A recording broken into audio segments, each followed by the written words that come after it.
அமித்ஷாவே மரியாதை கொடுத்து நடந்துக்கிறார். பியூஷ் கோயல் வராரு, மரியாதை கொடுத்து நடந்துக்கிறார். இவரு நம்ம வானத்திலிருந்து குதிச்ச மாதிரி அந்த ஒரு இது ஆட்டிடியூட் இருக்கும். இந்த ஐபிஎஸ்லாம் பாஸ் பண்ணிட்டா ஒரு ஆட்டிடியூட் இருக்கும். அந்த ஆட்டிடியூட் அரசியல்லாம் காமினா காணா போடுவாங்க.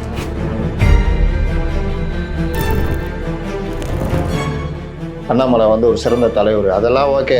நீங்கள் சிறந்த தலைவர்னா தூக்கி தங்க ஊசினத்துக்கு கண்ணில் குத்திக்க முடியுமா? எடப்பாடியை இப்போவும் சொல்கிறேன், அந்த வார் ரூம் ஆட்கள் டெட் பாடி தான் போட்டுட்டு இருக்கிறான். இதே மாதிரி மோடிக்கு பண்ணால் ஒத்துக்குவார் அண்ணாமலை?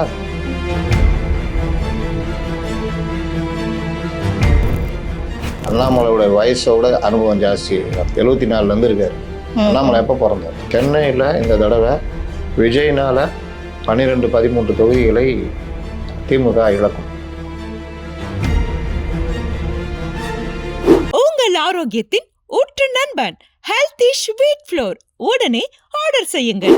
4ஆம் தூண் சேனல் நேயர்களுக்கு அன்பு வணக்கம். இன்னைக்கு நம்மளோட சிறப்பு நேர்காணலுக்கு வந்திருக்காங்க மூத்த பத்திரிகையாளர் அப்துல் முத்தலிஃப் சார். வணக்கம் சார். வணக்கம் சார். தேர்தல் பிரச்சாரம் வந்துட்டு அங்கங்கே எல்லா கட்சியுமே ஆரம்பிச்சு ரொம்ப பரபரப்பாக போயிட்டு இருக்கு. ஆனாலுமே மக்களுடைய மனசுல வந்துட்டு மக்களோட மனசுல எல்லா கட்சிக்கான எதிர்பார்ப்பு என்னன்னா, ஏன் அண்ணாமலை வந்து எந்த தொகுதியிலுமே நிக்கல, தொடர்ந்து புறக்கணிக்கப்படுகிறாரா அண்ணாமலை பிஜேபியால அப்படின்ட்டு பல கொஸ்டின், பலதரப்பட்ட கேள்விகள் இருந்துகிட்டே தான் இருக்கு.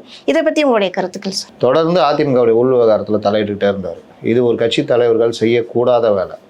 கூட்டணி கட்சினா கூட்டணி கட்சி தர்மத்தை பாதுகாக்கணும், அதுவும் பண்ணல. ஆனால் இன்றைக்கி அண்ணாமலைக்கு வால் பிடிச்சிட்டு இருக்கிற எல்லாருமே என்ன பண்ணுறது, அண்ணாமலை வந்து ஒரு சிறந்த தலைவர், அதெல்லாம் ஓகே, இந்த வேலைலாம் யார் செய்கிறது? இதெல்லாம் யாருமே செய்யக்கூடாத வேலை. நீங்கள் சிறந்த தலைவர்னா தூக்கி தங்க ஊசினத்துக்கு கண்ணில் குத்திக்க முடியுமா? அப்போ இந்த வேலையெல்லாம் அவர் பண்ணார். இதனுடைய விளைவு மீண்டும் கூட்டணி சேரும் பொழுது அவரை மாற்றணும்னு எடப்பாடி விடாப்படியாக இருந்தார். அவர் மாற்றிட்டாங்க. மாற்றினதை அவரால் ஜீர்ணிக்க முடியல. அவருடைய வார் ரூமை வச்சுக்கிட்டு எடப்பாடியை இப்போவும் சொல்கிறேன், அந்த வார் ரூம் ஆட்கள் டெட் பாடி தான் போட்டுக்கிட்டு இருக்கிறாங்க. இதே மாதிரி மோடிக்கு பண்ணால் ஒத்துக்குவாரா அண்ணாமலை? இல்லை அண்ணாமலைக்கே பண்ணால் ஒத்துக்குவாரா? இது என்ன கூட்டணி தர்மம்? இவருக்கு தெரியாதுன்ற மாதிரி இது பண்ணுறாரு. சமீபத்தில் கூட கூப்பிட்டு வார்ன் பண்ணியிருக்காங்க, நீங்கள் என்னென்ன பண்ணுறீங்க, எல்லா விஷயமும் தெரியும் பார்த்துக்குங்க அப்படின்னு. வான் பண்ணி எத்தனை தடவை கூட்டணிக்குள்ளேயே பிரச்சனை உண்டாக்கி ஓபிஎஸ் செங்கோட்டையன் அது இதுன்னு போய் கடைசியில் ஒரு மாதிரி செட் அவுட் ஆகி டிடிவி வந்து சேர்ந்துட்டார். இப்போ அண்ணாமலைக்கு என்ன பிரச்சனைனா, கூட்டணிக்குள்ளே தனக்கு மரியாதை இல்லை, அவருடைய ஆட்களுக்கு சீட்டு இல்லை. அந்த இது அதுக்கு காரணம் அண்ணாமலை தான். ஒழுங்காக செயல்பட்டு இருந்தாருன்னா எவ்வளோ நல்லா இருந்திருக்கும். கடைசியாக இப்போ கூட அவர்கிட்ட பேச்சுவார்த்தைலாம் நடத்துனாங்க. எனக்கு இந்த தொகுதி தான் வேணும், அதுதான் வேணும்னு சொல்லிட்டு இருந்தால் இந்த தொகுதி இருக்குது, இல்லை பார்த்துங்கன்னு சொல்லி விட்டாங்க. சரி, எங்கள் கூட்டணி ஆதரவாளர்கள் கொடுக்கணுன்னாங்க, யாருக்கும் கொடுக்க மாட்டேன்ட்டாங்க. இருக்கிற வாய்ப்பையும் கெடுத்துக்கிட்டாரு, கூட்டணி ஆட்களும் கெடுத்துக்கிட்டாரு. அதனால் இன்றைக்கி இப்போ ஒரு பேட்டி கொடுத்துருக்காரு, நான் கேட்கல, நான் வந்து அதுலேயும் ஒரு ட்விஸ்ட்டு, ஒழுங்காக போக வேண்டியதானே, நான் கேட்கலன்னு சொல்லிட்டு போக வேண்டியதானே. ஏன் நான் கேட்கலன்றதை ஒரு மே 4 அறிவிப்பாராம். இந்த வேலை பண்ணுறதுக்கு தான் கூப்பிட்டு எல்லாரும் வார்ன் பண்ணுறது. அதனால் அண்ணாமலை அடங்குற மாதிரி தெரியல. பிஜேபி தலைவர்கள் பார்த்துக்கிட்டே இருக்கிறாங்க மேலிடத்துலேருந்து. அது எங்கே போய் முடிய போகுது தெரியல. சார், இப்போ அண்ணாமலைக்கும் எடப்பாடி ஐயாக்கும் தனிப்பட்ட கருத்து வேறுபாடுகள் எதுனா இருக்கிறதுனால தான் அவர் வந்துட்டு ஒதுக்கப்படுறாரா, இல்லை வேணும்னே அவர் இல்லை நான் போக மாட்டேன், இந்த கூட்டணி எனக்கு வந்து பிடிக்கலன்றனால ஒதுக்கப்பட்டு இருக்காரா? யாருங்க அண்ணாமலை? என்ன அண்ணாமலைக்கு ஒரு கருத்து வேறுபாடு? நான் கொடுக்கல் வாங்கல் பிரச்சனை தான் இருக்கா? அண்ணாமலையோட வயசோட அனுபவம் ஜாஸ்தி அவருக்கு. 74 இருக்கார். அண்ணாமலை எப்போ பிறந்தார்? 82 என்னமோ. அண்ணாமலை இவருக்கு 8 வருஷம் இது இருக்கும் போது அவருக்கு குழந்தையா பிறந்துக்கிற அந்த உலகத்துக்கு வராரு. இன்றைக்கி அவர் இப்போ இது இருக்கும் போது 20 வந்தாரா, 2020. அப்போ அவருக்கு கிட்டத்தட்ட அந்த சைடு ஒரு 6, இந்த சைடு 46 வருஷம் அனுபவம் உள்ளும் போது இவர் என்ட்ரி ஆகுறாரு. இவர் வந்து அவர் இது பண்ணால் என்ன, ஊருக்கு அழைச்சவன் பிள்ளையார் கோயில் ஆண்டின்னு ஒரு கதையாகுது. தேசிய கட்சினா அவங்க கஷ்டப்பட்டு வளர்த்து வச்சுருக்காங்க. அமித்ஷாவே மரியாதை கொடுத்து நடந்துக்கிறாரு. பியூஷ் கோயல் வராரு, மரியாதை கொடுத்து நடந்துக்கிறாரு. இவரு நம்ம வானத்திலிருந்து குதிச்ச மாதிரி அந்த ஒரு இது ஆட்டிடியூட் இருக்கும். இந்த ஐபிஎஸ்லாம் பாஸ் பண்ணிட்டா ஒரு ஆட்டிடியூட் இருக்கும். அந்த ஆட்டிடியூட் அரசியல்லாம் காமினா காணா போடுவாங்க. கொஞ்ச நாளைக்கு அவங்க ஆதரவாளர்கள் இந்த சமூக வலைதளத்தில் ஊட்டிகிட்டு இருப்பாங்க. அதோட அவ்வளோதான், கழட்டி விட்டானா முடிஞ்சது கதை. இவரோட சிறப்பான பேச்சாளர் பண்ரு டிவேல் முருகன் போன்றவர்கள் தமிழக அரசியலும் சரி, தமிழ் தேசியத்தையும் சரி, மற்ற விஷயங்கள்லாம் எடுத்து பேசுவாங்க. தனியாக இருக்கிறாங்க.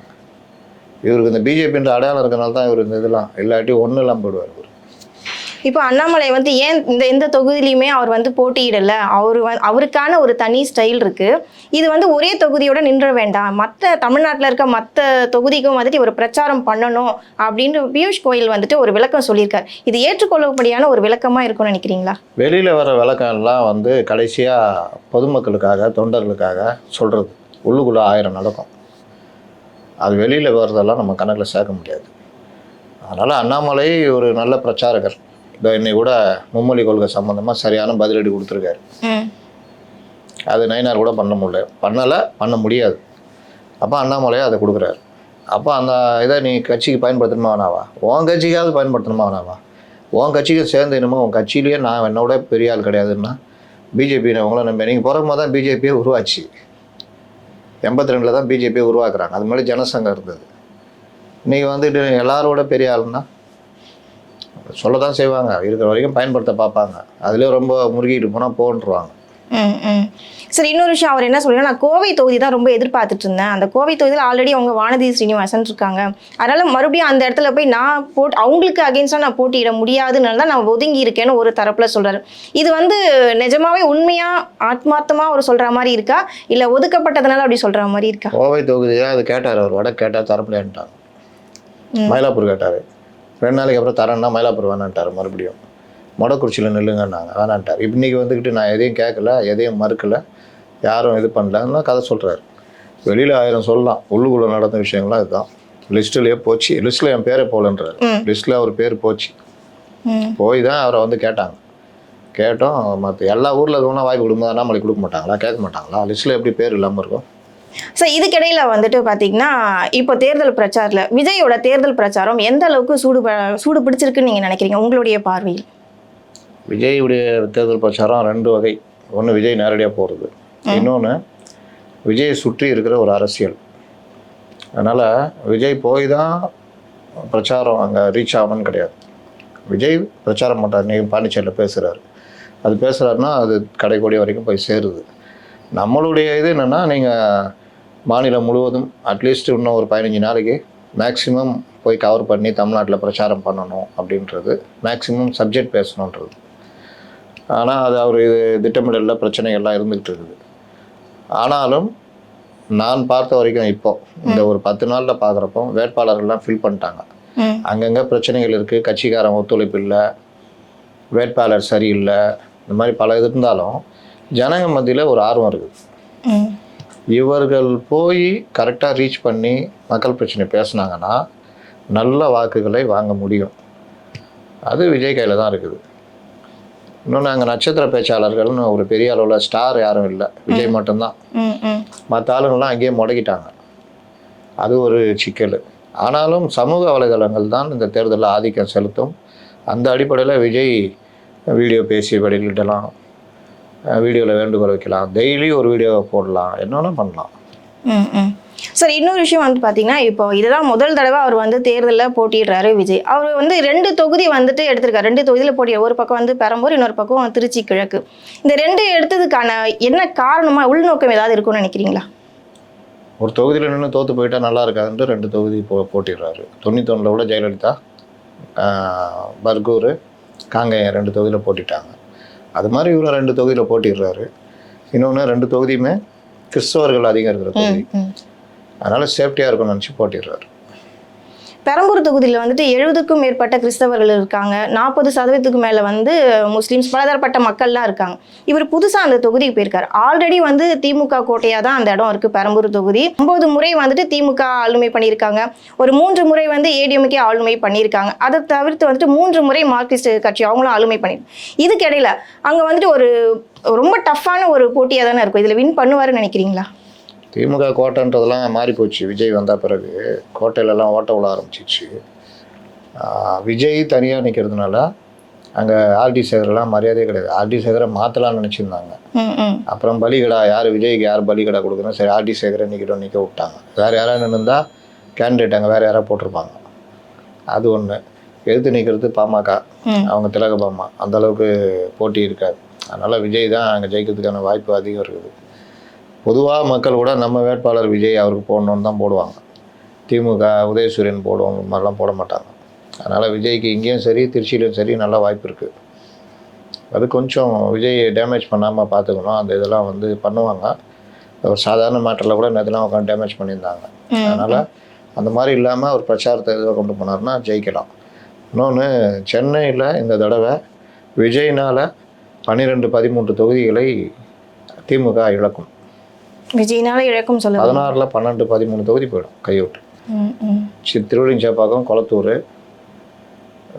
வில்லிவாக்கம் போட்டி டஃப்பாக இருக்கும், எழும்பூர் டஃப்பாக இருக்கும். இந்த மாதிரி சில தொகுதிகளை தவிர மற்றபடி பெரும்பாலும் தோற்றுருவாங்க. சார், இதுக்கிடையில் தாவேகா கட்சியிலேயே வந்துட்டு வேட்பாளர் பட்டியல் வந்து அறிவிச்சு வேட்பாளர் இப்போ பிரச்சாரம் பண்ண ஆரம்பிச்சு அதில் கூட ஒரு நிறைய கூச்சல் குழப்பம், நிறைய கருத்து வேறுபாடுகள் அந்த கூட்டத்துக்குள்ளேயே இருந்துச்சு அப்படிங்கிறாங்க. தாவேகா கட்சிக்குள்ளேயே வேட்பாளர்கள் பட்டியல், ஏன்னா ஆல்ரெடி இருக்கிறவங்க கட்சி ஒர்க்கு பார்த்தவங்களுக்கு முன்னுரிமை தரல. திமுக இல்லையா? இன்னைக்கு கூட அனிதா ராதாகிருஷ்ணன் எதிர்த்து ஒருத்தர் போட்டிட்டு இருக்காரு, விசிகாக்கார். மனோஜ் பாண்டியன் சீட்டு கொடுத்ததை கண்டித்து ஒருத்தர் பெயிண்ட் டப்பாலாம் எட்டி உடைக்கிறார், இது பண்ணுறாரு. பல தொகுதிகளில் திமுக வேட்பாளர்களுக்கு எதிராக பெரிய பிரச்சனை. காங்கிரஸில் 2 பெண்கள் கொடுத்ததுக்கு, 2 புதுமுகங்கள் கொடுத்ததுக்கு அங்கே பெரிய போராட்டம் நடந்துருக்கு கோவையில். அதிலலாம் எல்லா கட்சியிலும் இருக்கும். உங்கள் கண்ணுக்கு தாவேகா மட்டும் தெரியும், அதான் பிரச்சனை. தாவேகா மட்டும் ஏன் தெரியும்னா அது புதுசாக வந்த கட்சினால என்ன பண்ண போறாங்க ஒரு எதிர்பார்ப்பு இருக்கு. கட்சியில் கோஷ்டி இருக்கலாம், புதுசாக வர கட்சியில் கோஷ்டி இருக்கு, ஒரு எதிர்பார்ப்பு. அதாவது மாற்றத்தை விரும்பி தானே சார் தமிழ்நாட்டு மக்கள் இருக்காங்க. விரும்பி வரதுக்கும் கோஷ்டிக்கு என்ன சம்பந்தம் இருக்குது? புதுசாக ஒரு நல்ல வேல்யூடு பர்சனாக இருக்கணும் அப்படின்னு தான் வந்துட்டு எல்லாரும் எதிர்பார்ப்பாங்க. அதனால தான் ட்ரோலிங் அரைக்கும். தப்பு பண்ணி தான் கற்றுக்க முடியும். சமையல் தெரியுமா உங்களுக்கு? நாளாக கரெக்டாக வச்சிட்டிங்களா? இல்லை. அப்படிதான் பழசா டெய்லி சமையல் பண்ணுற நம்ம அம்மாக்களை தப்பு பண்ணுறாங்க. உப்பு அள்ளி கூட்டிடுறாங்க, காரத்தள்ளி கூட்டிடுறாங்க. இவங்க புதுசாக சமையல் பண்ணுறவங்க கொஞ்சம் உப்பு கூட இருக்க தான் செய்யும். அதெல்லாம் அதுக்கப்புறம் சமையல் எப்படி பண்ணணும்னு தெரிஞ்சுக்குவாங்க. இந்த தேர்தல் அவர்களுக்கு பயிற்சி காலம் தான். அவங்க ஜெயிப்பாங்களாம் நான் சொல்ல வரல. 5 தொகுதி ஜெயிச்சா பெரிய விஷயம். ரொம்ப நன்றி சார். நிறைய விஷயங்கள் வந்து நம்ம நேயர்களுக்கு புரிகிற மாதிரி சொல்லிங்க. தொடர்ந்து பேசுவோம். நன்றி, வணக்கம் சார்.